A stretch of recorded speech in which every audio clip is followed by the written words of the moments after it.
Our worst fears are coming to life. We haven't become the person we thought we would when we were kids. Listen, I know most of your feed is negative and it's got you tense and maybe even a little fired up.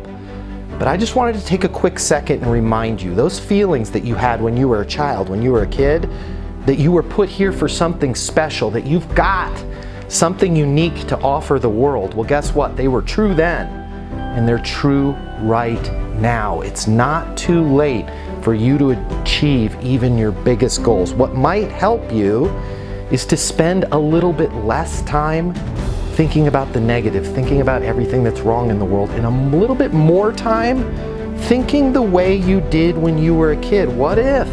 What if I did this? What if I made this much money? What if I could help the world with a great idea? Start thinking positively. You'd be shocked at how often those what ifs become reality. If you want somebody who's a little bit more positive to start hanging out with, my name's Matt Easton. Consider giving me a follow.